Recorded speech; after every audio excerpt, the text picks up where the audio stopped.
Coming towards case number 9, Yeah. Script कैसे आया आपके पास? And of course we I mean character इतना ज़बरदस्त था that you would say yes, but tell us if there is a story, कोई कहानी है पीछे, डिटेल्स क्या हैं? मुझे कॉल आई थी वजाहत की directly, okay, and of course मैं उनके काम से वाकिफ़ थी, मैंने उनका काम देखा हुआ भी है, एंड उन्होंने मुझे जब ये कैरेक्टर पिच किया था, वाज लाइक आप मुझे स्क्रिप्ट भेजने में पढ़ लेती हूँ। पहली चीज़ उन्होंने मुझे यही कही कि देखें कैरेक्टर इतना बड़ा नहीं है लेकिन बहुत इंपॉर्टेंट है, और हमारी कास्ट वो नहीं है कि लीड ये है और सेकंड लीड और third, it's an ensemble cast.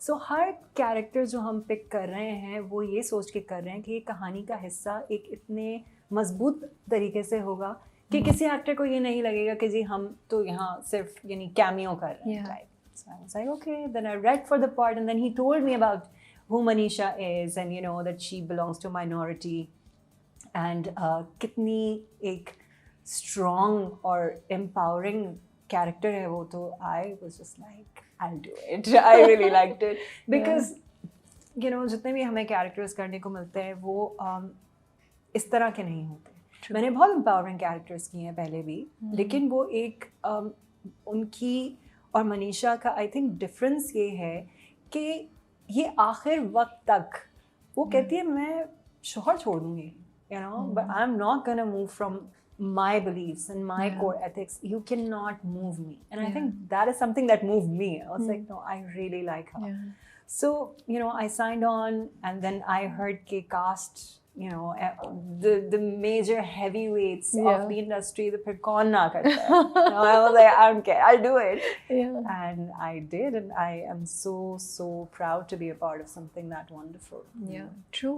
And मुझे मज़े की बात ये लगती है, बड़ा ना इंटरटेनिंग एंड अपलिफ्टिंग प्रोजेक्ट है, यू नो, बिकॉज यूजुअली जब हम ऐसे प्रोजेक्ट्स देखते हैं जहाँ पे अगर आप एक रेप की बात कर रहे हैं, आप किसी एक क्राइम की बात करें, they are so intense and so sad and depressing कि मुश्किल हो जाता है। But I love this thing about case number 9 that it's uplifting. So there are moments जब आप थोड़ा नीचे जाते हैं, but then moments which give you hope, and it also brings your hope back into the system, क्योंकि हम completely तो give up नहीं कर सकते ना।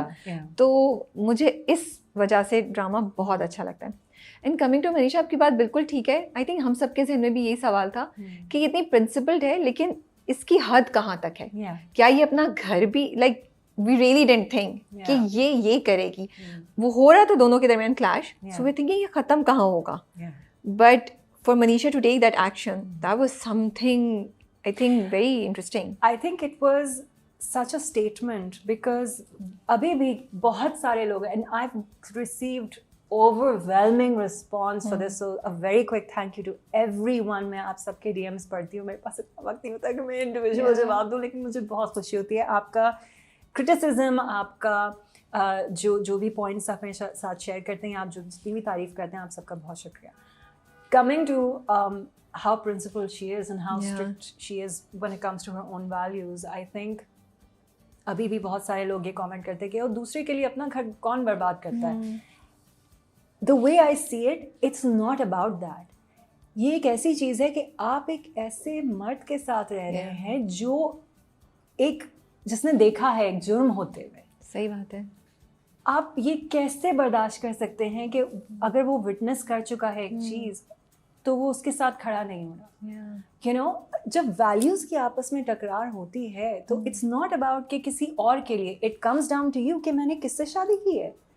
How will I ever live with this man who is refusing to do the right thing? कल को अगर कुछ और हुआ तो ये तो फिर इसी तरह करेगा। तो I think the way I saw it, it wasn't something irrational. It was a very rational fear, because जब आपके घर में कोई चीज़ होती है, आप अपने पेरेंट्स के साथ भी लड़ते हैं, आप डिसएग्री करते हैं, खुदा ना ख्वास्ता अगर कोई ऐसी चीज़ होती है जिस पे आपको लगता है कि आप अग्री नहीं कर सकते, तो just because you want to you know make sure कि आपकी ज़िंदगी स्मूथली चलती रहे और आप अंदर से कुड़ते रहे। मनीषा कुड़ती नहीं है, वो मुंह पे बोलती है। Which is what I loved about her. I was like, नहीं, ये सही कह रही है, because this is a huge deal. It's not like कि कोई हल्की फुल्की लड़ाई हो गई और वो कह रहे हैं हाँ मैंने देख लिया था, मैं क्या करूँ।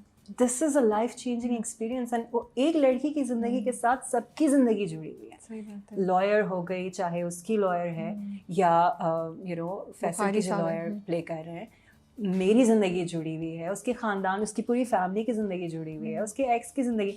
सो one thing that happens to her is affecting all of us. और वो किस तरह सबको अफेक्ट कर रही है. कामरान और किरण की ज़िंदगी किस तरह अफेक्ट हो रही है, मेरी रोहित की किस तरह अफेक्ट हो रही है.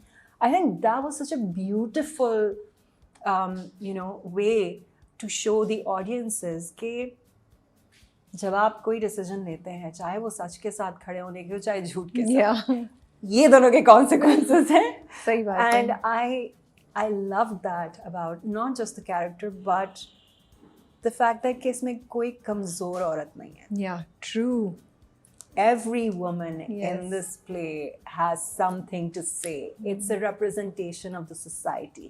किरण जो है वो एक ऐसी I think fraction of women को represent कर रही है जो कि ऐसी बुरी situation में फंस गई है. She knows her husband has done this. Yeah. But again, लोग क्या कहेंगे, माँ बाप क्या कहेंगे, द प्रेशर. अब वो मुंह कैसे बाहर दिखाएगी कि उसने ऐसे मर्द से शादी की जिसने ये कारनामा किया. मेरा जहाँ तक किरदार है उसका एक अलग रिप्रेजेंटेशन है. जो लॉयर जो प्ले करी पीनश, आमिना जो प्ले कर रही है, it's a representation of women who stand shoulder to shoulder with men in the society and say, no dude, you cannot push me back. जो गलत है वो गलत है, जो सही है वो सही है. बिल्कुल. The mother, so everyone has been shown in such a strong and wonderful way कि मुझे इतनी खुशी हुई ये चीज़ देख के कि कोई नेगेटिव औरत नहीं है हमारे प्ले में. They're all positive in their own ways. और आपकी बात इतनी सही है, अब आप कह रही हैं तो मुझे भी हिट कर रहा है कि इट्स नॉट जस्ट अबाउट कि मैंने स्टैंड ले लिया है.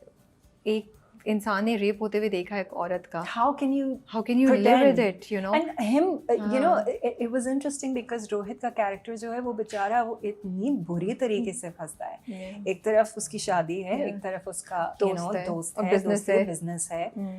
And what I think triggers this whole thing and makes it worse is कि वो कहता है मुझे बीच में नहीं पढ़ना.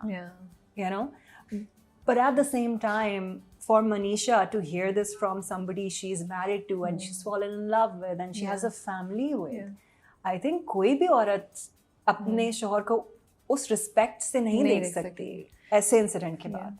Also, I love it कि ड्रामा दिखा रहा है being a woman, she can she realizes कि रेप क्या है, कि उसके साथ क्या हुआ होगा. So how do you say that it's okay कि पैसे देके बात कर लो, जो वो कामरान और रोहित कहते रहते हैं ना, ये ऐसे बात कर रहे हैं जैसे पता नहीं कोई. It's not a big deal. Not a big deal. अच्छा, फिर उसके बाद कामरान साहब इज लाइक मैं तो इसको हराऊंगा, मैं तो इसको शिकस्त दे के रहूंगा. तो I think that aggravates the whole situation कि ठीक है तुमने क्राइम किया था, अब तुम उसके ऊपर डबल ट्रिपल कर रहे हो ना. बिकॉज जब आमिना का किरदार जो है Beenish, when she's in court, there's a moment when she says that rape doesn't happen because somebody was overcome with a certain emotion. It's ego driven. It's to show power कि मैं तुमसे ज़्यादा ताकतवर हूँ. And I think throughout the play ये चीज़ आपको देखने को मिलती है. बिकॉज कामरान पहले वो आके कहता है कि तुम मुझसे कहो पैसे ले ले फलाना, then he goes and he does something else कि सोशल मीडिया पर इसको जलील करो, because he feels as though जहाँ उसकी ego trigger होती है, that's when he reacts. And it's true, this is all a power trip for him. It is. He's looking at it as a win or lose instead of right or wrong. तो जब आपकी सोच ही इस तरह की होती है तो फिर यानी क्या कर सकता है. अच्छा, मनीषा और रोहित दोनों हिंदू कैरेक्टर्स दिखाए. सो आपने डायरेक्टर से या राइटर से बात की थी कि व्हाट इज़ द रीज़न कि इनको इसकी सिग्निफिकेंस क्या है कि हम हिंदू कैरेक्टर्स दिखा रहे हैं. बिकॉज डे वन से आई वाज क्यूरियस कि क्या इसकी कोई सिग्निफिकेंस होगी या ये सिर्फ इनकॉर्पोरेशन है हमारी सोसाइटी का ही दिखाना कि हमारे यहाँ भी of course मल्टी रिलीजन हमारे यहाँ बहुत से डिफरेंट है. और आई थिंक जहाँ तक बात आती है इन दो पर्टिकुलर कैरेक्टर्स की, तो वो कहानी में इसलिए भी जोड़े गए